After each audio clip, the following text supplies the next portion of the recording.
अस्सलाम वालेकुम नाज़रीन, आप देख रहे हैं प्रोग्राम गोया और मैं हूं अरसलान खालिद। आज के प्रोग्राम में हम बात करेंगे काफ़ी सिग्निफिकेंट आज जो कुछ कौमी असम्बली में हुआ, वज़ीर-ए-आज़म इमरान खान साहब की तकरीर, या उससे पहले आज नवीद कमर साहब का जज्बाती अंदाज़ जहां पर वो कोट उतार कर लड़ने की बात कर रहे थे, या अली जैदी साहब की तकरीर। ये तमाम तर चीज़ें बहुत सिग्निफिकेंट हैं।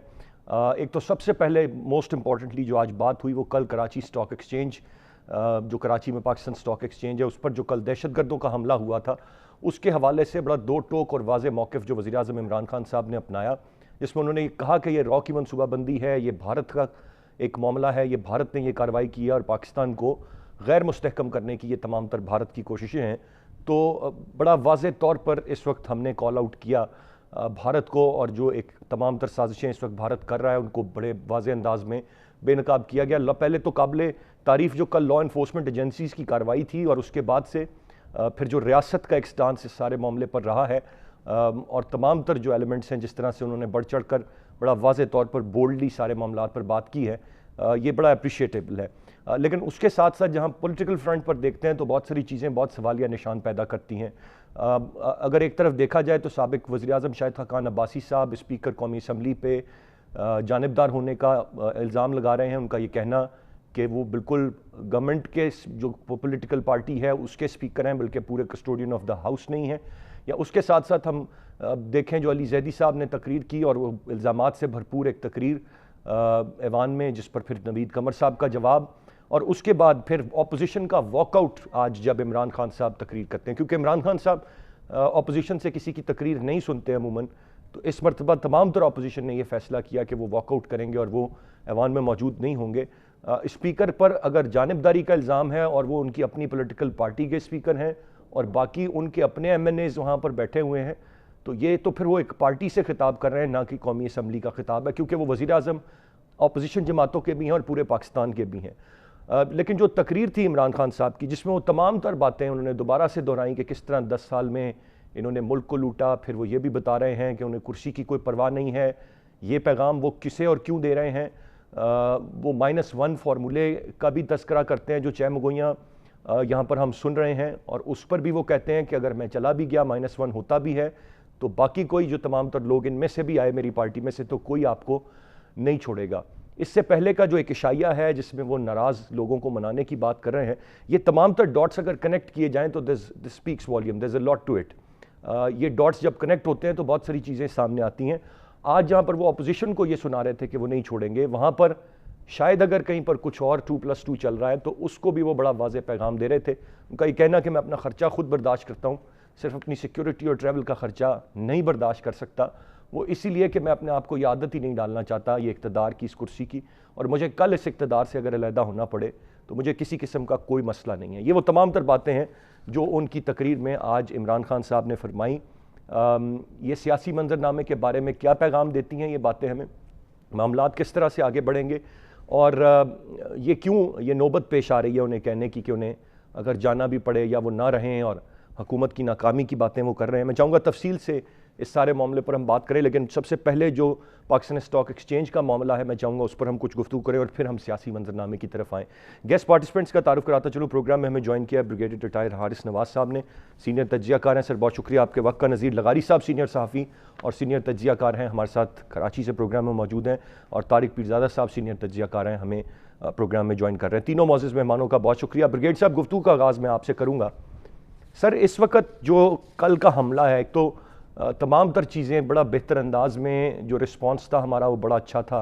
8 मिनट की इंगेजमेंट में 4 दहशतगर्दों को मार देना, फिर उसके बाद वाज़े तौर पर अगर BLA इसकी ज़िम्मेदारी ले रहा है, और फिर ये कहना कि इसकी मनसूबाबंदी करने वाला भारत है और ये रॉ स्पॉन्सर्ड एक एक्टिविटी है, उसका तज़किरा आज फ्लोर ऑफ द हाउस पे होना, फिर वज़ीर-ए-आज़म का भी इस बात को कहना, किस तरह से आप इस सारे मामले को देखते हैं? और एक जो स्टांस है दहशतगर्दी को लेकर या इस तरह की कार्रवाइयों और वाक़यात को लेकर, वो बड़ा उसमें हम तब्दीली देख रहे हैं माजी की निस्बत, बड़ा खुलकर और बढ़ चढ़ कर इस दफ़ा हम कॉल आउट कर रहे हैं कि इसकी ज़िम्मेदार कौन है, जबकि माजी की दहशतगर्दी भी हम जानते थे कि कहाँ से स्पॉन्सर्ड थी, लेकिन इतना ओपनली हमारा स्टांस नहीं रहा था। How do you see this? देखें, ये एक बड़ी खुशाइन बात है। पहले हुकूमतें में नज़ारी साहब को पता है, मुझे भी मालूम है कि इस तरह ओपन तरीके से कभी भी हुकूमत ने इंडिया को ब्लेम नहीं किया था। और हमेशा अपॉलोजेटिक लैंग्वेज होती थी। यहाँ तक होता था कि जी वो हम चेक करेंगे, पर सरदार पार से शहादत आ रही है कि अभी कंफर्म नहीं है। जबकि इंडिया की तरफ से अगर एक चिड़िया भी मरती है तो वो पाकिस्तान को और पाकिस्तान की आईएसआई को मुर्द इल्ज़ाम ठहराते हैं। इसलिए मेरे ख्याल में ये बड़ी अच्छी पॉलिसी होनी चाहिए, हमें कोई डाउट भी नहीं है, पाकिस्तान के एक एक बच्चे को कोई डाउट नहीं है। ये सब कुछ इंडिया, नरेंद्र मोदी, 5 अखंड भारत का जो आरएस का टोटा है, ये वो मिल के पाकिस्तान को डिस्टेबलाइज करने की कोशिश कर रहे हैं। ओपनली वो कहते हैं हम बलूचिस्तान में जो है अब सेपरेटिस्ट को सपोर्ट करेंगे। उनका एक मेजर जो है मोबाइल लहरा के कहता है मेरे पास आपके नंबर हैं। उसके बाद अजीत डोभाल जो बात करता है बलूचिस्तान के पाकिस्तान डिस्टेबलाइज करने की, वो भी हमें कोई डर नहीं है। और उसके बाद इवन तालिबान ने भी, अफगान तालिबान ने भी कहा जी कि हम इंडिया से बात नहीं करेंगे क्योंकि ये दूसरे हुकूमत के साथ मिलकर हमारे खिलाफ बातें करते हैं। तहरीक तालिबान पाकिस्तान पहले बड़े क्लियर कह चुके हैं कि इंडियन रॉ उनको ट्रेनिंग भी देती है, उनको पैसा भी देते हैं, उनको रिकॉर्ड्स भी देते हैं, उनको वेपन एम्यूनिशन भी देते हैं। और ये हमारे वेपन सारा जो है आप देखें तो ये ज़्यादा अमेरिकन है जो कि अफगानिस्तान से आया है। इसलिए इसको कोई डाउट नहीं। और फिर हमारी सिक्योरिटी एजेंसी बड़ी डिटेल में लगे हुए हैं, दे आर फाइंडिंग मेकिंग 2+2 के कहाँ से आया, कैसे हुआ, किसने प्लान किया, बम्बई में ये इंडिया में प्लान हुआ या अफगानिस्तान ईरान की सरहद पे प्लान हुआ या अफगानिस्तान में प्लान हुआ, सारा पता चलेगा। साथ ही साथ 4 से 6 हमले पहले ही, इससे पहले के एग्जीक्यूट होते, उनको भी पकड़ लिया गया था। तो ये हमारी सिक्योरिटी एजेंसी के बहुत बड़ा सक्सेस है। ख़ास तौर पे फिर उसके बाद अब ये पता चलता है कि पाकिस्तान की हमारी अब कितनी ट्रेनिंग हो गई है कि हम इस तरह के अचानक दहशतगर्द हमलों को कैसे मुकाबला करते हैं। हमारी फर्स्ट मैं ब्रिगेड साहब एक चीज़ जानना चाहूँगा, क्योंकि बीएलए बड़ा ओपनली जिम्मेदारी इसकी कबूल जब कर रहा है, हमने अपनी दूसरी सरहद पर, यहाँ पर जहाँ हम वज़ीरिस्तान की या फाटा की या दीगर इलाकों की बात करते हैं, हमने बड़ा अच्छी कार्रवाई करके, बड़े तवील ऑपरेशंस करके, बड़ी जानों की कुर्बानी देकर हमने यहाँ दहशतगर्दी को एलिमिनेट किया है। फिर अब हमने फाटा को जम किया है केपी में।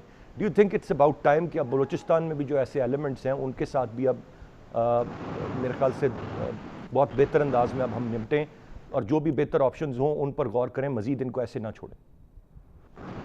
देखिए, ये तो अभी पाकिस्तान की फौज और सिक्योरिटी एजेंसी अभी भी बलूचिस्तान में जो हमारे 1 या 2% बलोच भाई जो गुमराह हुए हैं, जिनको इंडियन रॉ ने और एनडीएस ने और अमेरिकन सपोर्ट के साथ जो भी वहाँ पर कर रहे हैं, उनसे निगोशिएटिंग भी हो रही है, लेकिन साथ ही साथ हम उनसे वर्बल कन्वर्सेशन कर रहे हैं। बहुत लोग पहाड़ों से उतर के आ भी गए हैं।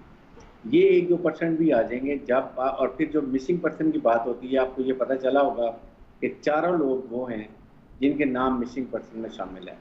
जो हम हमेशा बात करते हैं, जितने मिसिंग लोग हैं जो हमारी सिक्योरिटी एजेंसी पे इल्ज़ाम लगाए जाते हैं, सब अफगानिस्तान और ईरान गए हुए हैं, रॉ के पेरोल पर हैं और they are being used for BLA के ट्रेनिंग के लिए। उसका वो पाकिस्तान के खिलाफ इस्तेमाल करते हैं और जब यहाँ के मरे जाते हैं तो पता चलता है ये जो है ये मिसिंग पर्सन में शामिल हैं।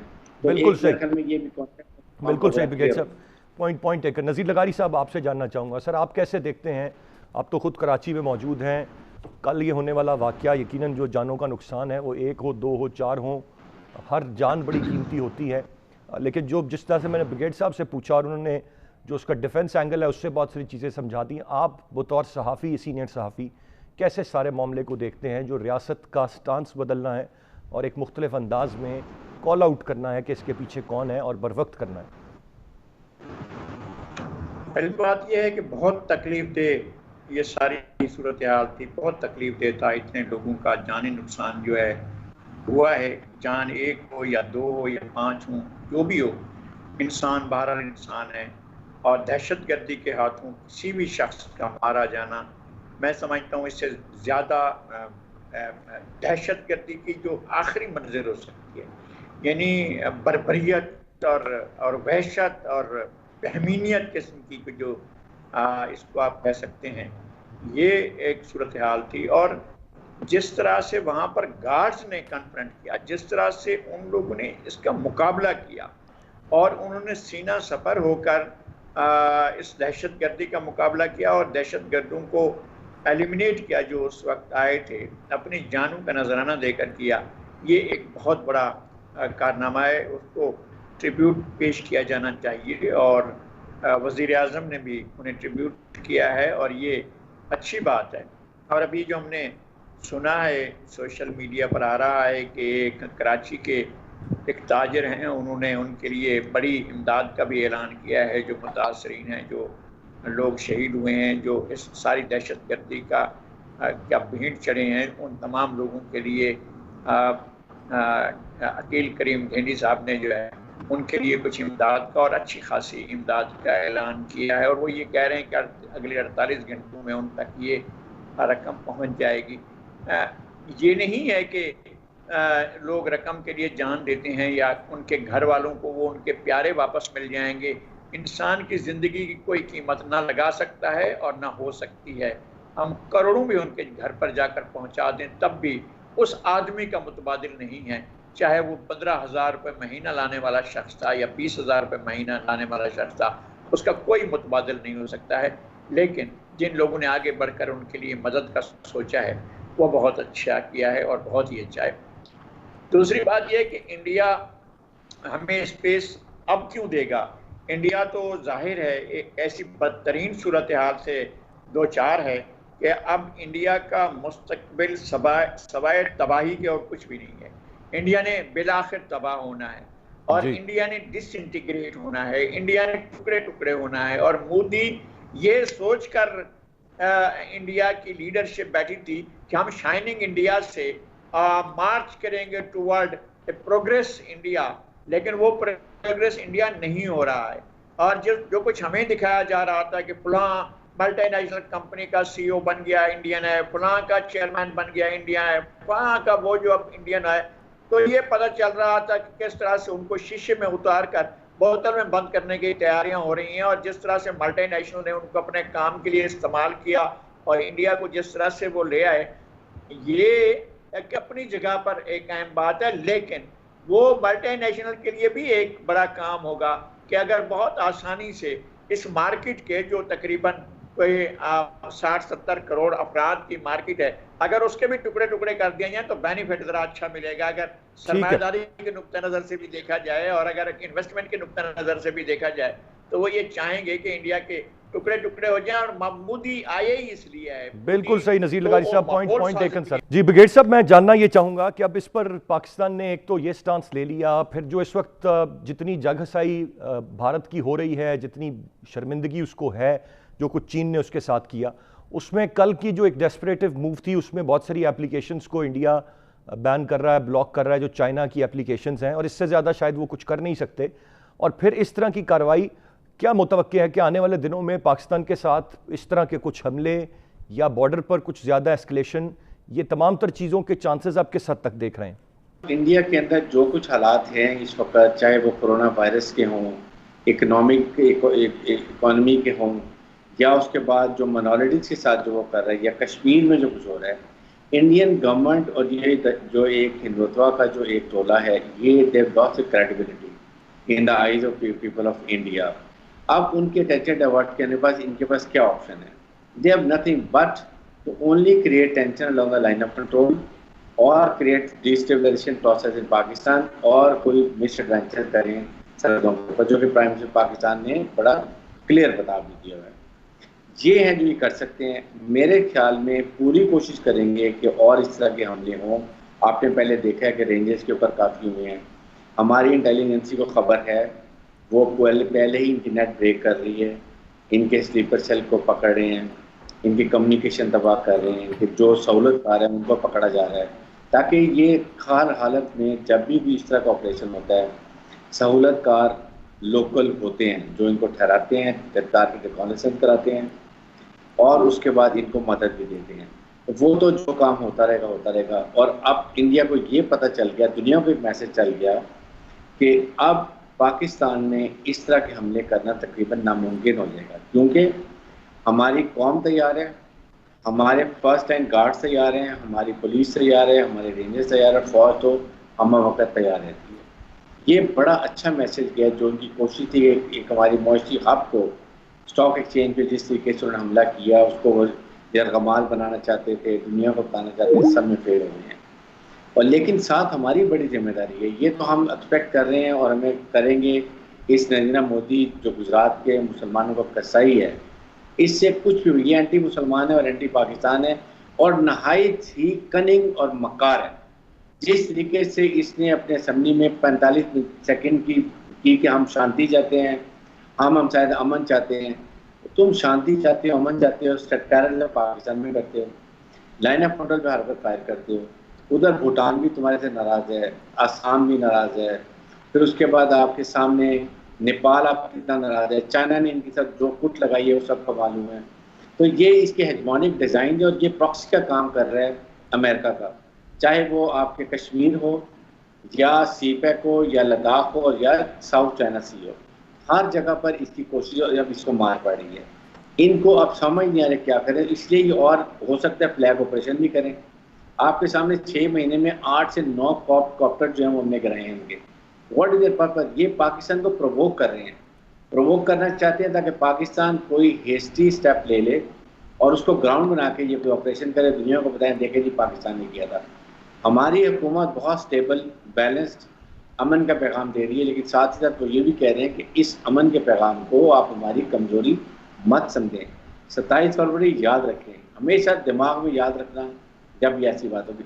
अब इन एनवायरनमेंट के अंदर still we are 24 are ready. साहब, जो मेरा सवाल था, बॉर्डर पे कोई एस्केलेशन होती हुई आने वाले दिनों में देख रहे हैं कुछ माजी में? बिल्कुल, मैं होगी अरसलान बॉर्डर पे ये लाइन ऑफ कंट्रोल को भी हॉट करेंगे और अनकरीब आप देखें ये ज़रूर खुदा न खास्ता फ्लैग ऑपरेशन करेंगे। ये सर्जिकल स्ट्राइक के लिए कोई ना कोई बहाना बनाएंगे, आएंगे, सिर्फ हमारी एयर स्पेस तक क्रॉस तो कर नहीं सकते। फिर वो अपना ह्यू एंड क्राई करेंगे कि हमने ये कर दिया, हमने वो मार दिए, 100 दहशतगर्द मार दिए। फिर उसके बाद कहेंगे जी पाकिस्तान ने ये किया था, हमें इसकी वजह से करना पड़ा, ये करेंगे। लेकिन हम 24 आवर तैयार हैं, हमारी एयरफोर्स, हमारी मुसल्लह फौज, हमारी लाइन ऑफ कंट्रोल पे हर वक्त तैयारी की हुई है, इसलिए ये करेंगे। लेकिन इससे ज़्यादा 27 फरवरी ज़्यादा मार खाएंगे, ये इनको वार्निंग दी गई है। इनकी फ़ौज अनट्रेंड है, इनकी फ़ौज अनप्रोफेशनल है, इनकी फ़ौज सिर्फ कश्मीरी नहते औरतों, बूढ़ों, बच्चों को मार सकती है। इसके अलावा इन्होंने लद्दाख में देख लिया, लाइन ऑफ कंट्रोल पे देख लिया, 27 फरवरी को देख लिया, इसलिए इससे ज़्यादा ये कुछ भी नहीं कर सकेंगे। बिल्कुल सही जी। मैं एक ब्रेक की जानिब बढ़ूंगा और ब्रेक से जब हम वापस आएंगे तो जो सियासी मंजरनामा है मैं चाहूँगा कुछ बात हम उस पर करें। इस वक्त जो आज पार्लियामान में तकारीर हैं, जो अपोजिशन का रवैया है, जो हुकूमत का रवैया है और ये मामलात किस तरफ जा रहे हैं, मैं चाहूँगा इस पर हम ब्रेक के बाद बात करें। साथ रहिएगा।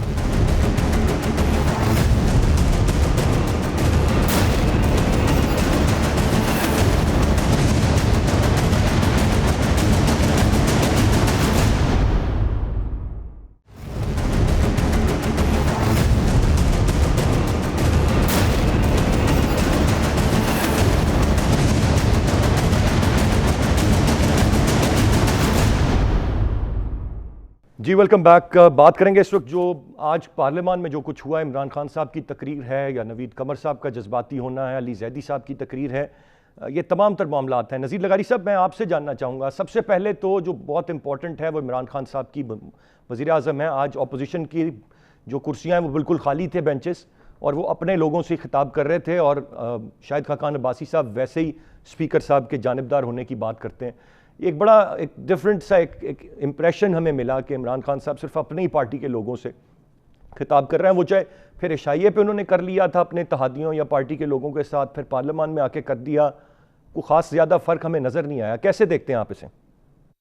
पहली बात तो ये है कि ये इंतहा थी। कभी भी कोई भी हुकूमत वो ट्रेजरी बेंचेस में ऐसा होता है कि जब अपोजिशन वॉकआउट करे तो फौरी तौर पर कार्रवाई की जाती है, वहां जाते हैं और अपोजिशन को मनाकर ले आते हैं। दुनिया भर के पार्लियामेंट्स में यही होता है। लेकिन इनको परवाह नहीं है, किसी की भी परवाह नहीं है।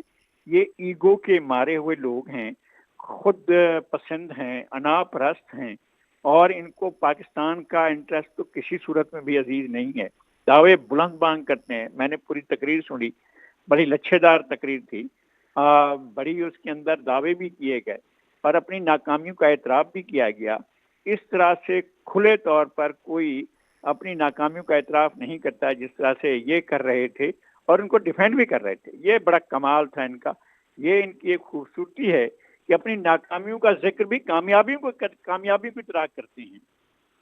मसलन ये कहते हैं कि जनाब FBR में माफिया है, तो FBR किसके पास है? ये कहते हैं सिक्योरिटी एक्सचेंज में माफिया है, तो भाई सिक्योरिटी एक्सचेंज किसके पास है?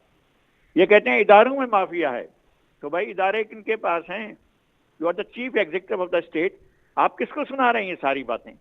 आप किसको बता रहे हैं कि माफियाज ने मुल्क को कंट्रोल में ले लिया है? तो फिर अपनी नाकामी का एतराफ करें ना कि हम बुरी तरह नाकाम हो गए हैं और माफियाज के हाथों हम किसी काम के नहीं रहे। और कार्टर सारे बने हुए हैं तो आपके दौर में बने हैं। आपके दौर में एलानिया कार्टर बनते हैं और एक ही रात में 30 अरब रुपए का टीका लगाते हैं पूरे पाकिस्तान के लोगों को, और रात में वो कह देते हैं कि जी हम नहीं बेचेंगे। अब कैसे हो गया वो सारे का सारा पेट्रोल जो बंद हो गया था, जिसकी सप्लाई रुक गई थी, अब कैसे हर पेट्रोल पंप पर पेट्रोल मिल रहा है और कैसे हर पेट्रोल पंप खुला हुआ है जब कीमतें बढ़ाई गई हैं?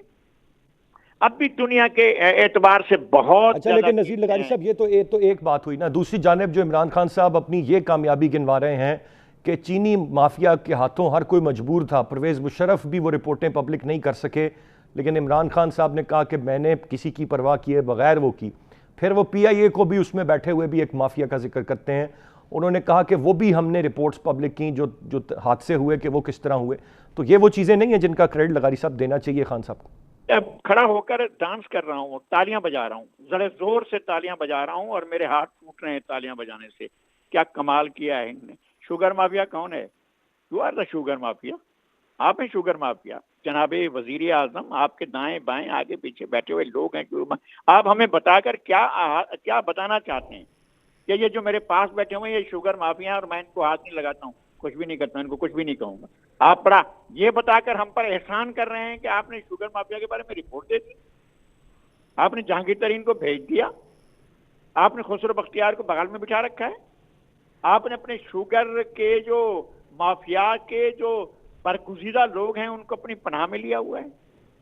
आपके जो पेट्रोल के सारे और दीगर आपके इंटरेस्ट के लूट मार करने वाले लोग हैं वो आपके दाएं बाएं बैठे हुए हैं। नदीम बाबर साहब आपके बैठे हुए हैं, आपके इंटरेस्ट सब कर रहे हैं।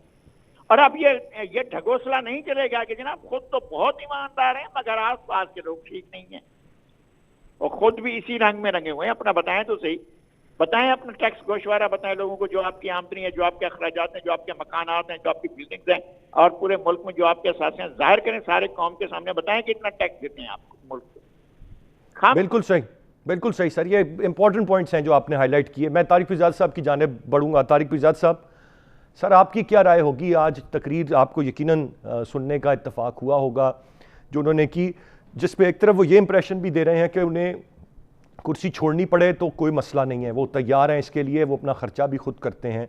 तो ये बात कहाँ से आ गई जब कोई नुकसान पहुँचाने वाली कोई चीज़ ही नहीं है, कोई मामला ही नहीं है। अपोजिशन अगर कह भी रही है तो बड़ा रस्मी अंदाज में कह रही। फिर वो -1 की बात करते हैं। उन्होंने कहा अगर -1 होता है तो ये जो सारे यहाँ बैठे हुए हैं मेरी पार्टी के लोग, इनमें से भी कोई आया तो वो भी आपको नहीं छोड़ेगा। कुछ तो है जो पसे पर्दा चल रहा है। How do you see it sir? देखिए, पाकिस्तान में हर वक्त देखिए, एक तो बात याद रखने की है इमरान खान की हुकूमत के मुतालिक कि चंद अफराद की अक्सरियत के साथ ये हुकूमत कायम है, 8-10 लोगों की, और उनमें से भी अभी ताज़ा तरीन ये जो इंतहाई मशकूक किरदार है बलोचिस्तान से अख्तर मैंगल, इनकी सियासत को देखें, मिसिंग पर्सन, गुमशुदा लोगों के हवाले से, बलोचिस्तान के हुकूक के हवाले से, यानी हालिया मैं ज़रा सी मुख्तसर सी बात करना चाहता हूँ उस जाविये से कि पाकिस्तान की तारीख का सबसे बड़ा मंसूबा बलोचिस्तान में चल रहा है इस वक्त, जो गवादर और उससे मुताल्लिका है। यानी इस सूबे की तकदीर बदलने वाली है। 2023 में पोर्ट का सारा काम चीनियों ने शुरू कर देना है, उनकी सारे जो काशगर और दूसरे इलाकों में तैयारियां हैं वो मुकम्मल हो जाएंगी। 2-3 साल की बात है, लेकिन ये सांस नहीं लेने दे रहे कि किसी तरह ये हुकूमत चल सके। एक बात, ये जो फजूल गुफ्तगू है कि जनाब बलूचिस्तान के हुकूक मारे गए, एक भी हक नहीं मारा गया इस वक्त। इतनी बड़ी रकम है, जो मसला ये है कि तमाम ये जो सरदार हैं, एक आध को किसी को छोड़कर, जाम कमाल साहब अच्छे आदमी है कि सब लोग इस इंतजार में हैं कि सारा बजट उनके हाथ में आए और ये 400 अरब रुपए वो खर्च करें जैसे माजी में हुआ करता था। तो ये तकलीफ जो है कि ये इक़्तिदार में नहीं है और बाकी लोग इक़्तिदार में हैं। दूसरी ये है कि ये बराह रास्त पैगाम अपनी हरकतों की वजह से नई दिल्ली को देते हैं कि जनाब से क्या कहते हैं, हम तो तैयार हैं, हम मुंह से कुछ नहीं कहेंगे, लेकिन आप अपनी तरफ से जो भी हमारे लिए इमदाद की फजा पैदा कर सकें, बलूचिस्तान में इंतजार पैदा करके वो करें। चुनांचे आपने ये देखा कि ये लोग कभी खड़े होकर BLA की इमदाद की मजम्मत नहीं खुल के करते। ये बड़ी नुक्ते की बात है। अच्छा, ये आपस में भी जितने बलोच सरदार हैं वो किसी भी पार्टी में हो, वो एक दूसरे की मजम्मत ही नहीं करते। ये इतना एका और इत्तेहाद है इनके दरमियान, और ये सियासत को बड़ी कामयाबी के साथ पाकिस्तान के मरकज के साथ तसादुम के लिए और नाजायज फवायद हासिल करने के लिए करते हैं। अब रह गई बात इमरान खान की तकरीर की। देखिए, एक बात है, मैं अपना पिछला नुक्ता जो इंडिया के मुतालिक था वो भी जरा मुकम्मल कर लूं या वो बाद में करेंगे? सर, चूंकि उसको हम कवर कर चुके हैं, क्विकली अगर आप एक कमेंट उस पर करना चाहें तो आप प्लीज जरूर कर दीजिए। हाँ, मैं एक आध छोटा सा कमेंट उस पर कर दूं। तो हम उसकी दुश्मन रियासत होने की बात कर रहे थे। तो याद रखने की बात है कि इस वक्त जो इमरान ने तकरीर की है और बरह रास्त भारत का नाम लिया है, जो कि नवाज शरीफ जैसा नई दिल्ली का आदमी इस्लामाबाद में बैठकर नई दिल्ली के आदमी का किरदार अदा करता था। सरबजीत को फांसी की होने वाली थी और जरदारी ने उसको रुकवाया था। हमने बड़े प्रोग्राम किए थे उन दिनों इंडिया के। यकीन करें, ये लोग बड़े मशकूक किरदार के लोग हैं और रियासत के मुफाद के खिलाफ हैं। अगर किसी को इसमें कोई शुबा है तो आप पाकिस्तान के साथ दुश्मनी कर रहे हैं। एक बात। दूसरी बात, जो इमरान ने तकरीर की है वो बराह रास्त पैगाम भेजा है वाशिंगटन से लेके मॉस्को तक और दूसरे दारुल हुकूमतों तक कि देखें, ये बराह रास्त दहशतगर्दी हिंदुस्तान करा रहा है, और इस मौके पर अगर हमें कोई कार्रवाई करनी पड़ी या कार्रवाई को रोकने के बाद कोई जवाबी कार्रवाई करनी पड़ी तो आप गिला ना कीजिएगा। लेकिन इस बात को जरा और तवातुर से वज़ीर आज़म को कहने की जरूरत है। बिल्कुल सही, तारिक फिजाज साहब, पॉइंट टेकन सर। मैं ब्रिगेड साहब की जानिब बढ़ूंगा। एक सेकंड मोदी का जिक्र कर दूं एक फिक्रे में। मोदी ने लाल किले पर खड़े होकर बलूचिस्तान की अलहदगी और उसको पाकिस्तान से तोड़ने की बात की थी। इस बात को जरा उछालिए, इसका जिक्र कीजिए। वज़ीर आज़म को चाहिए कि और जरा जारहाना अंदाज में बात करें। ये बड़ी कलीदी बात है। ब्रिगेडियर साहब, मैं आपसे जानना चाहूँगा, दुनिया भर में ऐवान मछली मंडी बनते हैं, शोर शराबे होते हैं, हंगामा आराइयाँ होती हैं, और ये पाकिस्तान की भी जो तारीख है उसमें भी बहुत कुछ माजी में भी हुआ। वज़ीर आज़म उसको वक्त नहीं देते रहे, उस वक़्त के उस तरह से नई हाज़िरी यकीनी अपनी बनाते रहे, ये भी माजी में होता है। लेकिन बिलखसूस ये जो तकरीबन अब 2 साल हो चले हैं, जितना हमने देखा, क्योंकि एक तो अब एक और मामला ये हो गया है कि तकारीर बराह रास्त आपको टीवी पे अब दिखाने का एक रिवाज ज़्यादा बन गया है, जिसमें आप अपोजिशन के लोगों की भी तकारीर आ रही होती और पूरी काफ़ी देर तक लाइव कट रहती। सर, नौबत ही आ गई। अब लोग सवाल करते हैं कि ये इतना बड़ा ऐवान जिसमें ये मुंतखब नुमाइंदे हैं, ये क्या ये सब करने के लिए इस ऐवान में जाते रहे हैं माजी में और अब भी जा रहे हैं? क्योंकि कोई प्रोडक्टिव चीज़, कोई प्रोडक्टिव बात, कोई कानून साजी, कोई उस तरह के मामलात, क्वाइट अनफॉर्चुनेट कि कोई ऐसी चीज़ हमें नज़र ही नहीं आ रही। आज मुल्क के वज़ीर आज़म एक इम्पॉर्टेंट मामले पर, जब कल एक हमला हुआ और हमारा एक मौक़िफ़ है, वो तकरीर भी कर रहे हैं और उसमें उसका जिक्र उन्होंने करना है, तो पूरी की पूरी अपोजिशन नहीं। अब इस पर इल्ज़ाम हम अपोजिशन को दें कि जिनकी बात वज़ीर आज़म साहब खुद नहीं सुनते तो उन्होंने भी नहीं सुनना गवारा किया, इसका इल्ज़ाम किसको हम बुनियादी तौर पर दें? कौन जिम्मेदार है अगर आज ये हाउस नहीं चल पा रहा? तो देखें, एक तो पहले हमें पता होना चाहिए कि असेंबली बनाई क्यों जाती है, व्हाट इज द पर्पस। अब जाहिर है कि अवाम के नुमाइंदे चुने जाते हैं जो कि सूबाई और नेशनल असेंबली में आते हैं, और आके वो अवाम की भलाई के लिए, उनके मुस्तकबिल के लिए, मुल्क को चलाने के लिए लेजिस्लेशन करते हैं, कानून साजी करते हैं, और उसमें ज़्यादातर वही उनके अपने हल्के के पॉइंट्स होते हैं। मिल के सारे अपोजिशन बैठती है और वो मिल के कानून साजी करते हैं। मकसद ये है, लेकिन इस वक्त असेंबली का मकसद यही है कि यहाँ पर आओ, पैसा कमाओ, पॉलिटिकल बिजनेस गेन्स करें और 5 साल गुजार के दोबारा इलेक्शन में चले जाएं। ना आवाम की किसी को फिक्र है। इस 2 साल में इस असेंबली ने कितने लेजिस्लेशन की है, कितना कानून साजी की है और आवाम के लिए क्या किया है, और कितने प्रोडक्टिव काम किए हैं या प्रोडक्टिव स्पीचेस की, सवाए एलिगेशंस, काउंटर एलिगेशंस, लड़ाई झगड़ा, वॉकआउट, इसके अलावा कुछ नहीं किया गया। ये बहुत ही अफसोसनाक बात है। मैं तो कहता हूँ कि ये पाकिस्तान के लिए ये पार्लियामेंट सिस्टम है ही नहीं, जहाँ पर इस तरह के लोग आके बैठें, अपने बिजनेस को परवान चढ़ाएं, अपने फ़ायदे उठाएं, अपनी एम्पायर्स बनाएं, मुल्क से पैसा जला दें, बाहर डालें और आराम से ब्रीफकेस उठाएं और चले जाएं। ये नहीं होना चाहिए। इसीलिए मैंने ऑनेस्टली आई फील कि मैं एज ए सिटीजन पाकिस्तान और अपनी सोच के साथ यहाँ प्रेसिडेंशियल फॉर्म ऑफ गवर्नमेंट होनी चाहिए, ताकि अच्छे लोग आएँ, वो हुकूमत चलाएं और उसके बाद देखा जाए कि क्या हो। लेकिन उसके लिए जाहिर है एक प्रोसीजर है, यू कांट है बाईपास, कोई मिलिट्री कोई किसी की नहीं आने की ज़रूरत है। ये जो सिस्टम चल रहा है इसको प्रॉपर जो लीगल तरीके से चलाया जाए और जो भी सिस्टम लेकर आते हैं। लेकिन बात यह कि सबसे पहला स्टेप लेना होता है हुकूमत ने। अगर अपोजिशन जाहिर है कि इस वक्त बड़ी सख्त प्रॉब्लम में है कि सारे करप्शन में हैं, इल्ज़ाम लगे हुए हैं, हर एक को अपनी फिक्र पड़ी हुई है, तो गवर्नमेंट को थोड़ा सा फौरी स्टेप भी लेना चाहिए। अगर आज पार्लियामेंट बिल्कुल लगारी साहब ने बात सही की कि वो जीत के चले गए थे, असूल होता है आपके कुछ अच्छे समझदार जो निगोशिएशन जानते हो उनको वो जाते हैं, उनको बनाते हैं, उनको लेकर आते हैं। प्राइम मिनिस्टर पाकिस्तान की तो ये पार्ट ऑफ रिस्पेक्ट के तौर पे सारों को बैठ के सुनना चाहिए और उसके बाद जो भी ऑपोजिशन की तरफ से और लीडर ऑफ ऑपोजिशन जो आते हैं वो भी बात करनी चाहिए। तो ये चीज़ें पार्लियामेंट जो एक है सिस्टम है वो ख़राब हो रहा है, इसको नहीं होना चाहिए। उसके बाद अभी 2 साल गुजर गए हैं, आप कुछ ना कुछ जब तक पॉजिटिव नहीं करेंगे, खाली तकरीरों से फ़र्क नहीं पड़ेगा। आई स्टिल फील के पीटीआई को और इमरान खान साहब को 5 साल मिलने चाहिए। Let him deliver. अगर 2 साल में क्राइसिस आ गए, पहले मौसमी क्राइसिस है, फिर कोरोना की प्रॉब्लम आ गई, साल और 1.5 साल लगेगा रिकवर होते हुए। Then see what he all he has done in manifesto, क्या वो कर सके नहीं कर सके, उनकी इंटेंट देखें, उनको चांस दें, लेकिन साथ टीम अच्छी होनी चाहिए। टीम के बगैर आदमी कुछ नहीं कर सकता, अकेला टीम कैप्टन किसी की जगह पर। तो ये चीज़ें अगर हम करेंगे, देखिए ना अभी जो हमारे पास डूएबल है, एफपीआर में 2000 अरब रुपए की करप्शन होती है, हमने कुछ नहीं किया। उसके बाद स्टेट कॉर्पोरेशन अभी तक 2 साल से हम उनका पैसा लुटा रहे हैं, हमने कोई उसके लिए कुछ नहीं किया। ये चीजें बहुत चीज़ें हैं ब्रिगेड साहब, आपने दुरुस्त फरमाया जिनमें काम होने की ज़रूरत है। मैं नज़ीर लगारी साहब आपसे जानना चाहूँगा, इस वक्त इमरान खान साहब का एक और इम्पॉर्टेंट जो आज उन्होंने बात कही वो ये कि हमने चूँकि अंदाज़ा लगा लिया है, चीज़ें बहुत हम करीब पहुँच गए हैं कि ये जो इतनी इतनी तनख्वाह कामों पे दुबई में लेते रहे वो इनको असल में किस चीज़ की मिल रही थी। अगर मैं गलत नहीं हूँ तो ये शहजाद अकबर साहब ने जब हुकूमत बनी थी तो को पहले 3-4 महीने में ये न्यूज़ हमें दे दी थी, खुशखबरी सुना दी थी कि उन्होंने अरबों रुपए की दुबई में मौजूद जायदादों के सुराग लगा लिए हैं।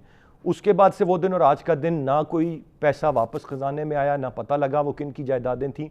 और आज 22 महीनों के बाद खान साहब भी यही बात फरमा रहे हैं लगारी साहब के उन्हें अब पता चल रहा है कि इनको तनख्वाहें क्यों मिलती थी और इस वजह से ये डरे हुए हैं और इस वजह से ये चाहते हैं कि ये खराबी पैदा करें, लेकिन वो इनको नहीं छोड़ेंगे किसी सूरत भी। How do you see this sir? पहली बात तो ये है कि जिनके भी बाहर असासे हैं सबको पकड़ें और टांग दें और ये खुद भी हिसाब दें कि इनके अपने असासे या इनकी हमशीरा के असासे दुनिया भर में कहाँ कहाँ हैं। कि जो बताया जा रहा था कि दुबई के अंदर 60 अरब के असासे थे और फिर उन असासों को डिस्पोज करके कहीं और ले जाया गया है, तो उसकी भी मनी ट्रेल दें। पहले ये मनी ट्रेल दें कि वो पैसे वहाँ कैसे पहुँचे और उसके बाद कहीं और कैसे गए हैं या पाकिस्तान में आए हैं तो कैसे आए हैं, और क्या आपका कारोबार मनी लॉन्ड्रिंग का नहीं है। ये इल्जाम जाएगा बराह रास्त जनाब वजीर आजम के अगर उनकी हमशीरा क्लियर नहीं होती। आज इस पर बात नहीं होती है लेकिन कल इस पर बात होगी और हर आदमी ये बात करेगा कि वजीर आजम के अपने हाथ साफ हैं या नहीं है। ये क्या अब अपना जरिया आमदनी बताएं। क्या क्रिकेट के बाद ये सिर्फ शौकत खाना के चंदे पर इनकी परवरिश हो रही है? क्या निमल के तनख्वाह पेरोल पर हैं कि वहां से तनख्वाह लेकर जो है अपना गुजर बसर कर रहे हैं, या आज भी उनको जो है जमाइमा खान पैसे भेजती हैं और इनका घर चल रहा है? क्या ये इस तरह की चीजें हर जगह चल जाएंगी कि ये महल जो बना हुआ है बनी गाला में ये भी जमाइमा खान की इनायत और करम से बना हुआ है? क्या ये सब कुछ जमाइमा खान के करम से हो रहा है और उनकी वो कफील बनी हुई है? क्या अब भी उनकी कफालत में है जनाब वजीर आजम? क्या घर बार या सारा कुछ जो चल रहा है या अब भी उनका चल रहा है? देखिए बहुत सी चीजें हैं जिनके ऊपर बहुत बड़े बादल जो है छाए हुए हैं और धुंध छाई हुई है। इस धुंध का छटना बहुत जरूरी है। हम ऐसे पारसाई के जो है हम फतवे दे देते हैं, हम पारसाई का ऐलान कर देते हैं, हम कहते हैं कि जनाब इनको बात ही ना कीजिएगा। ये तो बहुत ही क्लीन नीट एंड क्लीन आदमी है, इनके तो कपड़े पर कोई एक जरा सा भी छींटा नहीं है। भाई छींटा नहीं है, ये सारे का सारा कपड़ा ही काला है ना। पहले इसका हिसाब दें, पहले अपनी अपनी आमदनी बताएं कि आपके वालिद साहब इंजीनियर थे, सबको पता है कि आपके वालिद साहब इंजीनियर थे, असिस्टेंट इंजीनियर से उनका काम हुआ था, एसडीओ बने थे, जो भी बनते रहे थे। फिर आप किस तरह से जो है ये क्या आप गए क्रिकेट में आपने कमाल कर दिया, पाकिस्तान को वर्ल्ड कप दिला दिया, हमने आपके लिए बहुत तालियां बजाई, लेकिन अब आगे बढ़े ना, आप सियासत में आए हैं, 22 साल से आपकी सियासत चल रही है, आप उन पैसों का हिसाब नहीं देते, अकाउंट तक जाहिर नहीं करते जो पैसे आप फॉरेन फंडिंग से लेते हैं। जो आपकी फॉरेन फंडिंग का मामला आप सुप्रीम कोर्ट में चले जाते हैं, जी इंक्वायरी ना की जाए और ये इनको रोका जाए, इलेक्शन कमीशन वालों को, ये हमारे खिलाफ कोई इंक्वायरी ना करें। ये क्या बात हुई? आपके बीआरटी के घपलों के बारे में अगर बात होते तो फिर आप सुप्रीम कोर्ट का रुख करते हैं और वहां दरवाजा खटखटाते हैं, जनाब रोक दीजिए, मेहरबानी कीजिए, रोक दीजिए, ये सारा कुछ। और वहां से वो जो मौत भी आजम है पाकिस्तान के, वो ऐलान करते रहते हैं और जनाब अगर हमने हाथ लगा दिया तो फिर हुकूमत गिर जाएगी। यानी ठेका ले रखा है कि पाकिस्तान के नायब के चेयरमैन ने कि जनाब हुकूमत गिर जाएगी या नहीं गिर जाएगी, क्या उनका ठेके पर है कि वो हुकूमत को बचा कर रखेंगे और वो कोई कार्रवाई नहीं करेंगे? कोई कार्रवाई नायब नहीं करता है, दिखावे की कार्रवाई। आरिम खान को पकड़ लिया, 4 दिन बिठा लिया, सिफ्तान को पकड़ लिया, 4 दिन बिठा दिया, किसी फुलां को और पकड़ लिया, 4 दिन बिठा लिया और फिर छोड़ दिया। तो फिर ऐसे ऐसे लोगों को क्लीन चिट मिली है जिनको जिंदगी भर नहीं मिल सकती, सबको मिल रही है क्लीन चिट। जो इनके पास आ जाए क्लीन चिट है। नैब तो वैसे ही लॉन्ड्री है, जो किंग्स पार्टी में चला जाएगा उसके लिए सब ऐश। माजी में भी यही था, जो माजी में जो कुछ होता रहा है, जो उस वक्त की किंग्स पार्टी थी जब परवेज मुशर्रफ ने इसको बनाया था, तो उसके लिए भी यही था कि जितने भी दागदार हुए इस लॉन्ड्री में चले, अंदर जाएं और बाहर से धुलकर। बिल्कुल सही लगारी साहब, बहुत तफसील से आपने तमाम चीज़ों पर रोशनी डाल दी। मैं पिरजादा साहब का मौक़िफ़ यहाँ पर लूँगा। पिरजादा साहब, वज़ीर आज़म इमरान खान साहब बार बार मुसलसल जब इक़्तिदार में नहीं थे और फिर इक़्तिदार में आने के बाद से अब तक वो हमें ये सिखाते हैं, बताते हैं कि रियासत मदीना क्या है, उसका कॉन्सेप्ट क्या है, उसका तासुर क्या है। अब मैं वो तमाम तर चीज़ें नहीं दोहराऊंगा जो नज़ीर लगारी साहब ने बताई, लेकिन क्या ये नज़र नहीं आती खान साहब को, या ये दोहरे मेयार हैं, या वो खुद ही नहीं समझ रहे, या वो शायद चाहते हैं कि अवाम ना समझे? असल हकीकत क्या है? नहीं, ये जो इल्ज़ाम है इमरान पर जो लगारी साहब ने लगाने की कोशिश की है, जैसे कि वो उस क्या कहते हैं जरदारी के जानशीन हो इमरान खान या नवाज शरीफ के लूट मार के मानों में, तो ये तो बड़े अफसोस की बात है। सुप्रीम कोर्ट में इतना बड़ा मुकदमा चला था, अगर दोबारा उसको देख लिया जाए तो उनकी सारी जायदाद, उनकी सारी तफसील वहाँ पर मौजूद है और इंटरनेट पे मौजूद है, और मुझे उनकी हिमायत करने की ज़रूरत नहीं है। मैं वाक़यात की बात कर रहा हूँ, तो ये इल्ज़ाम लगाना कि वो अपनी तफसील दें, यहाँ तो पाकिस्तान में असल में मैं सीधा चंद बातें मैं पिरजादा साहब यहाँ पर कर देता हूँ। बीआरटी का वो जिक्र नहीं करते, मालम जब्बा केस का जिक्र वो नहीं करते, शुगर माफिया की बात होती है, जहांगीर तरीन साहब मुल्क से बाहर चले जाते हैं। मैं ये 3-4 चीजें हैं, मैं आपको बहुत सारी बातें गिनवा सकता हूँ। नहीं, मैं जवाब दे देता हूँ उसका। इस मुल्क का बहुत बड़ा टैक्स पेयर है जिसका नाम है जहांगीर तरीन, जिसको सुप्रीम कोर्ट ने जिसकी पांव काट कर उसकी सियासत को खत्म कर दिया है। आप लोग तो बात करते हुए सोचते ही नहीं है कि हुआ क्या है। सुप्रीम कोर्ट ने उस शख्स की शख्सियत, जात और सियासत का जनाजा निकाल दिया है। और इमरान की पार्टी की जड़ें हिला दी हैं उन्होंने वो फैसला देकर। वो नुकसान नहीं हुआ है नवाज शरीफ की सजा के बाद नवाज शरीफ की पार्टी को, जो कि पीटीआई को जहांगीर तरीन की वजह से के ऊपर एक वही supreme court sir Nawaz Sharif को भेज दे तो वो ठीक है, जरा ठहर जाए, वो सुप्रीम कोर्ट जहांगीर तरीन को भेजे तो वो सुप्रीम कोर्ट ज्यादती कर रही है। खुदा सर आला अदलिया की तो हम बहुत इज्जत करते हैं। अरसलान, आप जानिबदार होकर बात कर रहे हैं, जरा मुझे तजिया कर लेने देना, उसके बाद मैं आपका बात जरूर सुनूंगा। मुझे जरा सी इजाजत दे दें, बड़ी मेहरबानी होगी। दूसरी बात, ये जो अपोजिशन का बार बार आप लोग जिक्र करते हैं, ये 2 पैसे के घटिया ताजिर और जमींदार जिनका किरदार इनके माँ बाप के दौर में भी, अयूब खान के दौर से आज तक स्याह था, ये लूटमार करने वाले, इनके खिलाफ बात करना नैब के साथ मिलकर। सर ये जब पीटीआई में आ जाते हैं तो ये सब अच्छे हो जाते हैं और इनकी माजी की तारीख भी भूल जाती है। किसी ने नहीं कहा, आप गलत कह रहे हैं। किसने कहा है कि खुसरो बख्तियार अच्छा है? इमरान ने कोई डिग्री दी है उसे कि वो एक बड़ा पाकबाज आदमी है? तो फिर आप कहिए कि इमरान खान साहब ने गलत किया कि उनको इतनी इंपॉर्टेंट वजारत दी हुई है, मान लेते हैं फिर। नहीं दे रखी है। एक काम करें, इमरान ने एक काम किया था जब वो वजीर आजम में था, वजीर आजम नहीं था, उसने इन तमाम अफराद के खिलाफ मुकदमे किए हुए थे, बेशतर लोगों के खिलाफ। इनको चाहिए कि ये सुप्रीम कोर्ट में और हाई कोर्ट में इमरान के वज़रा के खिलाफ मुकदमे करें। उन्होंने तो खुद गलत लोगों को, आमिर कियानी को उठाकर बाहर फेंका, उन्होंने गुलाम सरवर खान को उसकी पेट्रोलियम की वजारत से निकालकर बाहर फेंका। उसके अलावा अभी जहांगीर तरीन को एक तरफ किया, हालांकि जहांगीर तरीन के खिलाफ मेरे नजदीक अब भी नाजायज गुफ्तगू हो रही है। जो पाकिस्तान के टेलीविजन के दो पैसे के जो फजूल लोग हैं वो गुफ्तगू करते रहते हैं। क्या साहब कमाल करते हैं, क्या अलकाबात आप दो पैसे के फजूल मुझे बात लोग। बताएं सर किस तराजू पे तोल के आप जो सर मुख्तलिफ अगर राय है तो उस राय का मुख्तलिफ राय का एहतराम जरूरी है, ना कि आप उसको 2-2 टके का कह दें। Sir point well taken sir, मैं I am exceeding the time limit. मैं बहुत आप मुझे बात मेरी काट रहे हैं और आप इतना वक्त देते हैं लगारी साहब को इल्जाम लगाने के लिए कि मुझे 2 बातें कहने दें जरा सच्ची। मेरे पास सर वक्त खत्म हो रहा है, आप जल्दी से अपनी बात मुकम्मल करें। मीडिया के लोगों पर इल्जाम लगाएंगे आप? मैं कहता हूं मीडिया के लोग इतने बदकिरदार है पाकिस्तान में, जितना बदकिरदार बहुत कम दुनिया की मीडिया में होगा। चले मैं इनके आधे मीडिया को तो नवाज शरीफ के लोगों ने खरीद रखा है। क्या बात कर रहे हैं आप? जरदारी ने खरीद रखे हैं चैनल, कहें तो मैं भी नाम ले दूं। पिरजादा साहब पॉइंट टेकन सर। सबको एक ही लाठी से नहीं काइंडली हंका करें।